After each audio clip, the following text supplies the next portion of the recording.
Hey guys, Thomas from Team Sakurasou here, coming at you guys with 5 cards to have in your trade binder for July 2023. If you guys love penny stocks, this is going to be one of your most favorite episodes. For those who are new, because I've got a lot of subscribers since I've done this, since I had to take a hiatus of this series in June. This series, I told you guys 5 cards to get, how many, and the reasons why. And I go really into depth, usually with all 5 of them. They tend to be the best 5 picks that I have for the month as well. So they don't go out on the market watch until later, or if they get bought out. And this series has been known to cause buyouts. I'm kind of happy about that. What can I say? I love my skill. And we're going to get right into it. If this video hits 120 likes, in fact, I'll go 110 likes this time. So I will do a part 2 in July. I usually do this series once a month, and I'll do it twice if we get 110 likes. Let me know in the comment section below what your favorite cards are, or if you have any suggestions. And if you're buying any of these cards off TCG Player, please use my link down in the description below. Helps out the channel to no additional cost to you. Thank you to all my YouTube channel members. You guys have emojis now, so go check them out because they're cool. And we're going to get right into it. The first card I have here is Lord of the Heavenly Prison. And I am talking about the OG copies from Births of Destiny. We actually have the box right over here, by the way. Actually, you probably can't see because I put up a picture, but you know.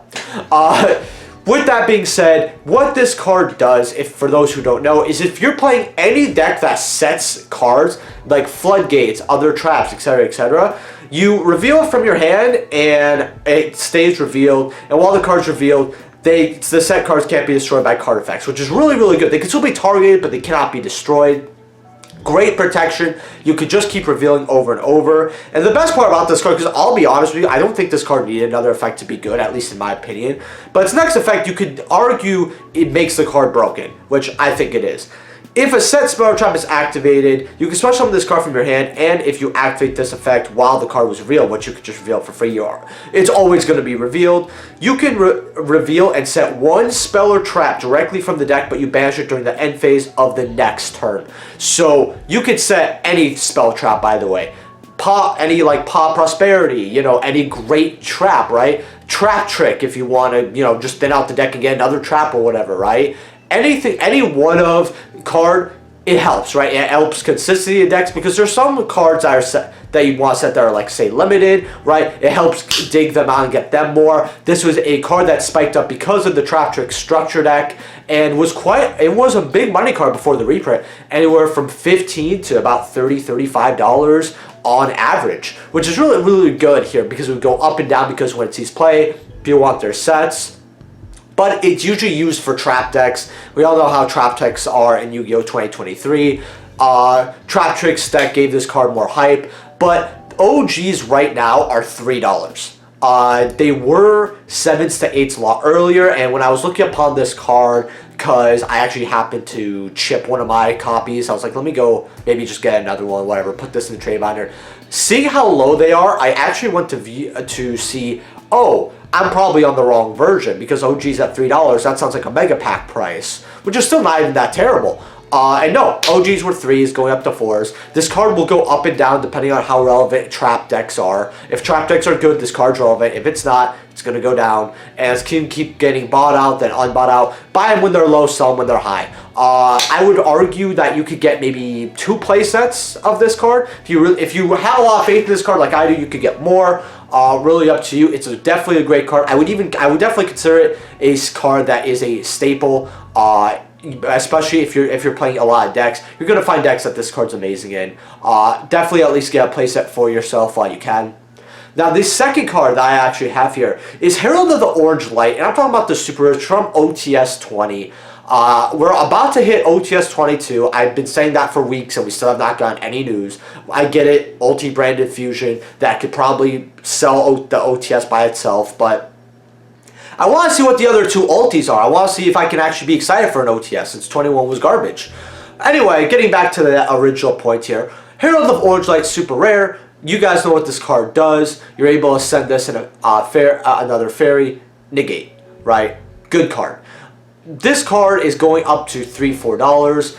And this card used to be about a $10 super while it was at $3, with comms going up to $10 to $15 before we got the OTS super reprint. And I say reprint because it does have high rarity. Like ultis, This card is definitely a card that if Drytrons are good, this card's good. If any deck that has a fairy is relevant, this card is relevant. And seeing the super is so low at $2, I would definitely get quite a few of these while you can. If it gets reprinted as say an Ultra and goes to pass like 3 or something else, unfortunately, I think the card's going to suffer. That at least printing's going to suffer. However, if it doesn't, the super rares can easily go up. They got bought every single day. The card is definitely usable at 2. Granted, if it was at 3, it'd be a lot better. Maybe Konami puts at 3 on the next ban list if it doesn't do anything at 2, which it might. Was a bit of an odd hit anyway. So get your copies while you can. Third card I have here is actually a older card that some people might not remember. This is called Blizzard. It is a super rare from Rise of the Duelists, and it's also a common.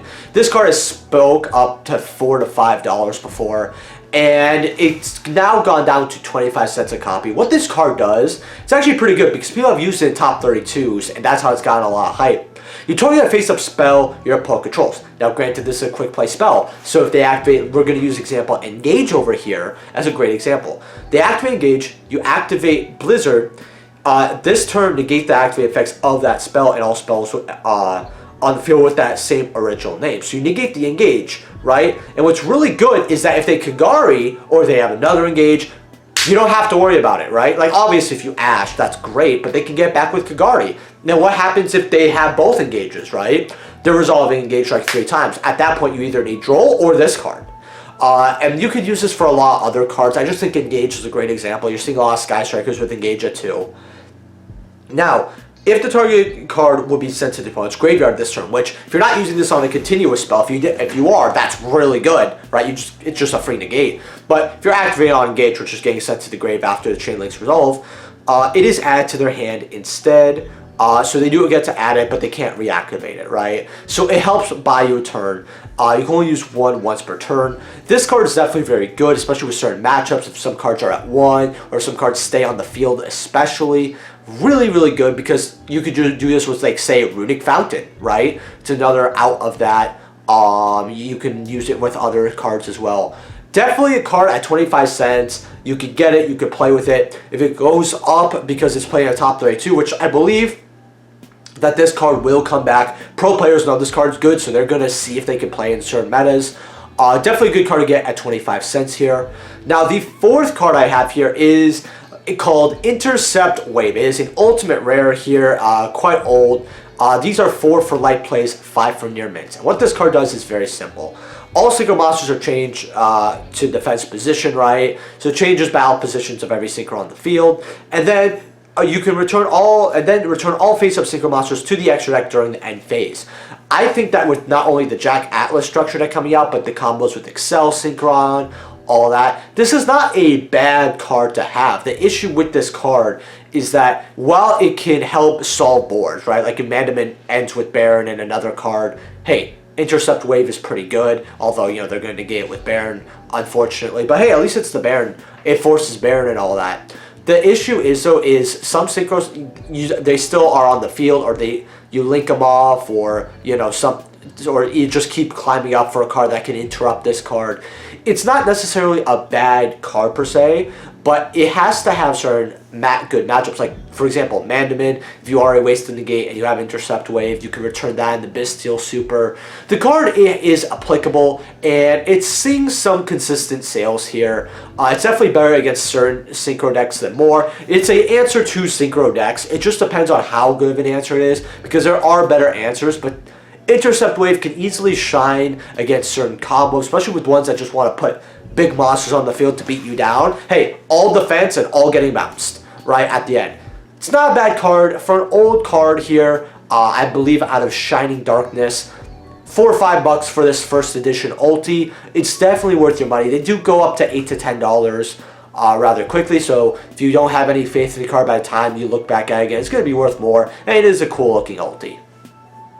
Now, the last card I have here is very simple, and this is Ghost Rare Dad from Ghost of the Past 2. Near mints are $38, and you heard me correctly, $38. A lot of people are going to be comparing this to the Quarter Century. I think the Ghost is at least as hard to get, if not harder, and it's much older. And a lot of players, they have Secret Dads from Kaiba Collection. I'm actually giving one away in another video. My last Market Watch, so go check that out. You can still enter.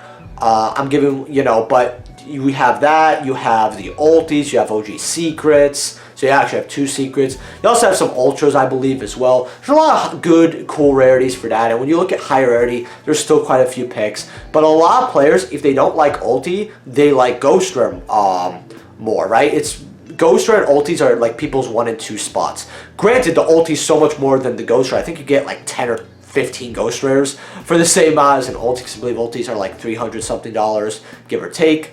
And the Ghost Rare being at 38, it does quickly go up to 50s. Definitely a great Ghost Rare to have if you liked the Ghost in the past too, and you're like, wow, I really want to get some of these Ghost Rares. Definitely a good time to get Ghost Rare Dad. It's played in Teledad format, it's played in Edison format, as well as some other older formats. It's not even an awful card now, it's just there's better cards you could be playing. And it's an iconic card to the game. I mean, even Konami knows that. I mean, they've been giving Dark Arm Dragon the high rarity treatment twice in the last 2 years. Even I'm shocked about that. So go get your Ghost Rare Dads while you can. With that being said, leave a like if you guys enjoyed. 110 likes, I will do a part 2. Subscribe if you're not subbed already. If you're buying any cards off TCG Player, it doesn't have to be just Yu-Gi-Oh! Please do buy the link down in the description below. Helps out the channel with no additional cost. So you thank you all my YouTube channel members, and I'll see you guys on Monday with another Marco Watch. Peace.